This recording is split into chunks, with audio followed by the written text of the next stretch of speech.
Welcome, ladies and gentlemen, to this video lesson on World War I, the Russian Revolution. I am Miss Jennifer Blank, and I will be your guide on this journey.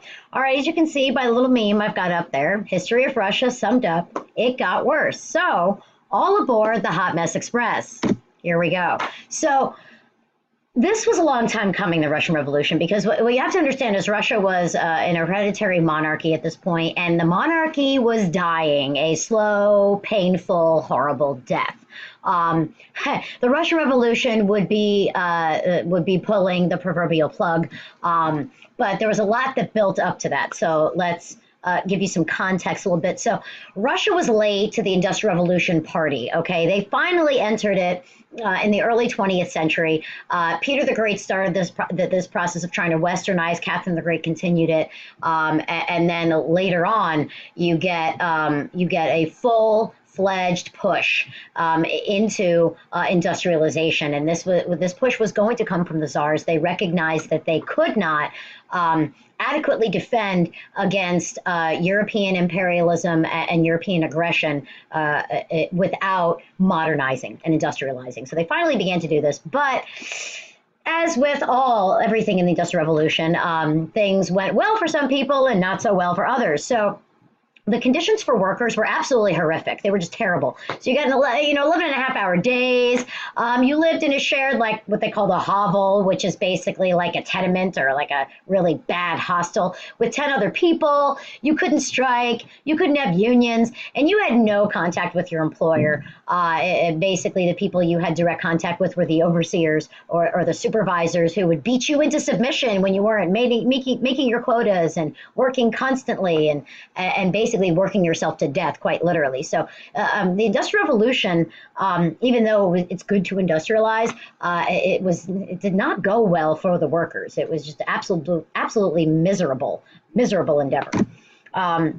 So this gave rise to a lot of people saying, this is messed up, like this is not okay. So Marxism, which was an ideology, a set of ideas, a philosophy, political philosophy, if you will, from Karl Marx. That first made its appearance in the 1880s, and people started paying very, very close attention to it. Because Karl Marx believed that capitalism was inherently evil. It inherently took advantage of workers, and the only way to solve this was to make sure that the workers were the ones who had rights, that the workers were the ones who were in control of the government, of the economy, of everything. So this guy named Vladimir Lenin, Ulyanov, I believe is how you pronounce that, his middle name. But good old Vlad in the 1890s started to jump in to this movement. Now, he wasn't originally a part of it. His older brother was, and his older brother was killed for being a part of it.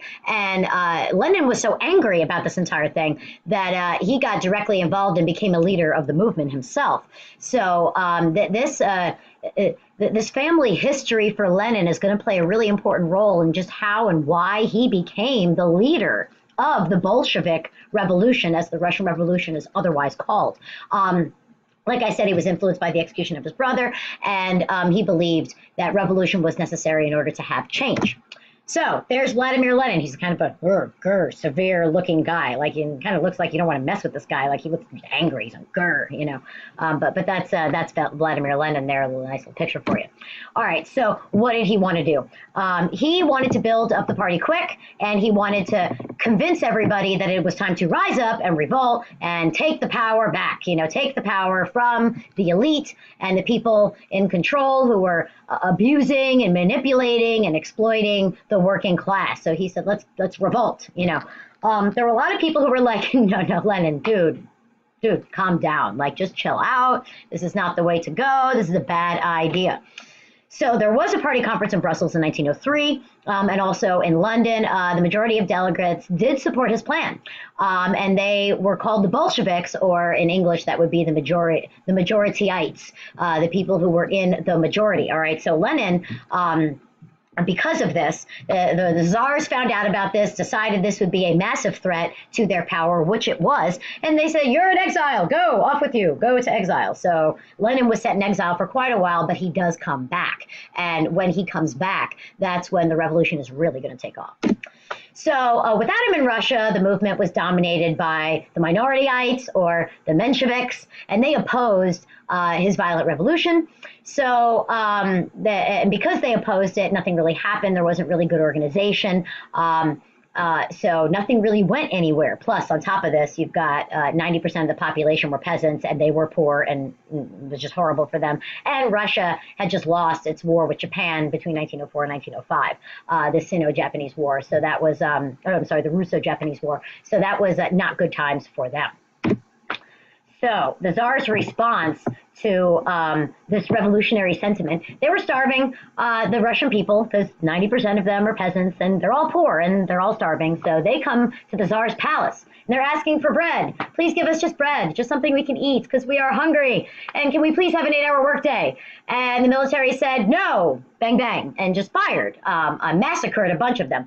So the result was Bloody Sunday. And this is kind of known as the first Russian Revolution, but it went nowhere because there was no real plan. Kind of like Occupy Wall Street. I don't know if you guys have heard of Occupy Wall Street, but in the wake of the 2008 Great Recession, a lot of people started blaming Wall Street for the hot mess that was the United States. My battery's running low, so let me plug that in real quick. So everybody was really upset. So they staged this protest, this occupying of Wall Street, where they basically camped out in the park across from Wall Street, like literally camped out, like, I mean, tents and like little stern cans, and stuff like that. So they're camped out, and they're launching this protest, and they want reform, and it's not fair. And it, what happened? Nothing. Nothing happened. You know why? Because no one had a plan. And this is what happens when you go into this revolution and you have no plan. There's no revolution. You get squashed. So, learn from Bloody Sunday, okay? So the country went on strike after that. And the only way Tsar Nicholas II, who was a disaster as a czar, I mean, he was incredibly ineffective. He was just weak. The only way he could get everybody to calm down was to promise political reforms like a parliament, which they called a Duma. It's kind of like our Congress. And Duma really was doomed because it did nothing and completely ineffective. But that's another story. So there's Tsar Nicholas. Look at him, looking all dapper, looking all, in his little military uniform. And he never fought in the military, had no idea what the heck he was doing. He was a terrible, terrible, feckless leader. But, he's looking good in his little portrait because that's what portraits do, right? Make you look good when you're not, right? That's what they are. Kind of like selfies or, social media in the modern day. It's all curated. It's all like, oh, I'm going to put this up because I look good and, whatever. Anyway, so that's Tsar Nicholas. So let me bring this guy down a little bit. So the Duma was Russia's first legislative attempt that tried to limit the Tsar's supreme authority, because at this point it's absolute. That no one can challenge the Tsar. Whatever the Tsar says goes. But the Duma was their first attempt to try to control that a little bit. So things quieted down for a little bit. But Nicholas, it was really like, this was in name only. The Duma really didn't have any power. He was still in complete control. Peasants were still poor. And then they thought, well, hey, nothing unites a people like war, where let's find an enemy that we can make everyone hate. And, they'll focus on hating the enemy instead of me, the Tsar. So let's try that. No, that did not work. He hoped that it would unite the Russian people. That's my dog. Lola, be quiet. And, but it didn't. It just did not happen. So that was unfortunate for Russia. They did have some early victories, but there were lots of losses. And of course, the people who took the brunt of these losses were the poor. So soldiers were poorly armed and poorly led. So you have a rise of food prices, and then there's not enough food anyway. They're working long hours in the factories. You had a lot of soldiers who were like, forget this, I'm out, and just deserted the army. And you had lots of angry marches in the capital, all while, Nicholas over here is trying to fight this war he's got going on, which was a bad idea anyway. So you have angry peasants and mutinous troops. Mutinous meaning mutiny, as in the troops are saying, no, we're not following our leaders anymore. We're doing our own thing. Hasta la bye-bye to you. Nicholas refused to share power, which would be quite dumb, because had he shared power, he might have stayed in it. But That was not to be. So his troops ended up joining the demonstrators because he was so weak, and then he knew it was over. So he abdicated the throne in February 1917. Him and his family were placed under house arrest, and the Duma formed a provisional government that was led by that guy, Alexander. That provisional government would not last very long. So he had very little experience governing, basically had no idea what it was doing, right? So there were no plans. Again, we come to this thing. You've got to have a plan, ladies and gentlemen. There must be a plan. If you're going to accomplish something big and great, you have to have a larger objective. And then you have to have a plan to get to that objective. And when there is no plan, the objective does not happen, okay? So the provisional government did keep Russia in the World War for a while, but there were lots of problems. Government couldn't stop the chaos. And then at this time, Lenin's like, hey, it's time to come on back from exile. Now, Russia's primed for revolution. Nobody's going to stop me now. So he comes back from exile in April of 1917 and does a whole lot of stuff that we're going to talk about next. So the Bolsheviks, right? Bolshevik Revolution. His followers were not able to seize control until October. All right, so Leon Trotsky, Lenin's lieutenant, seized control of key places in the capital. The Alexander dude, he fled. The Bolsheviks and Lenin are now in control. Power had passed from moderates to the extremists. And now, ladies and gentlemen, you're about to get a lesson in why extremism is stupid, okay, and why it is not going to be successful. Okay, so Civil War broke out. This lasted for a few years, hence why Russia had to back out of World War I. So you have the White Army, which were the people that were all about the Tsars, and the Red Army, which were all about Lenin, right? The Bolsheviks were renamed the Communists, and they believed they carried out the will of a determined minority of revolutionaries, and they were carrying this out in the interests of the masses, right? They established this thing called a proletariat dictatorship. And whenever you have a dictatorship, it's going to be corrupted because power corrupts, and absolute power corrupts absolutely. So even though they thought they were doing things in the interests of the masses, and that was the intent, the result was a corrupt, totalitarian dictatorship, right? So, and it gets better. Oh, it gets so much, not better really, I'm being sarcastic, it gets worse. Because remember, the meme, some Russia history sum up, it got worse, right? So the first thing Lenin did was try to seek peace with Germany so he could focus on handling the domestic issues of Russia, right? So he signed this treaty in March 1918, which was a stupid, stupid treaty.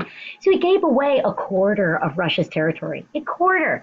He gave, and in that was a third of the population, minerals, and factories that Russia needed to build itself up and actually become successful. All right. But what did Lenin need? Lenin needed time. And that's exactly what this gave him. It gave him, by getting out of the war and making this truce with Germany so Germany would leave him alone, he was able to focus his attention on defeating the White Army. But he ended up giving up a lot. This is going to cause problems down the line because Stalin's going to want to get it back. But we'll get to that. So Lenin started to make lots of changes. His new policy became the NEP, the new economic policy. So he nationalized the banks. He nationalized the industry. He did create universal education, so that's good times. He did establish rights for women, also good times. And he did allow for some free enterprise, contrary to what a lot of people think about communism, the idea that government must control absolutely everything. It doesn't need to necessarily. And early communist revolutions did not have that. They did allow for some free enterprise, for some private property. So there was some of that. So now we get into the mess that results from extremism. So Russia was renamed the USSR, the Union of Soviet Socialist Republics, in 1922. But Lenin would not live to be able to finalize this revolution. He died in 1924, and Joseph Stalin, who is a brutal autocrat, did not believe in communism at all, did not believe in giving anybody any rights at all. He believed in absolute power for himself. But he used people's belief in communism and the pretext of a revolution to seize power, and he controlled the Soviet Union for several decades after, and he would be the one the U.S. would fight in the Cold War. Now, as of now, just to give you a heads up, 1991, communism is no longer the power in Russia, although currently it is making a bit of a comeback. Not communism in the theory, but the idea of a totalitarian dictatorship is making a comeback in Europe currently. So, ladies and gentlemen, that is the Bolshevik Revolution. I'm going to leave you with this meme on World War I because this is funny. So if you want to pause the video and kind of take a look at this, we are going to examine this in class in a little bit more detail. But at any rate, that is the end. I hope you learned what you needed to, and I will see you in the next video.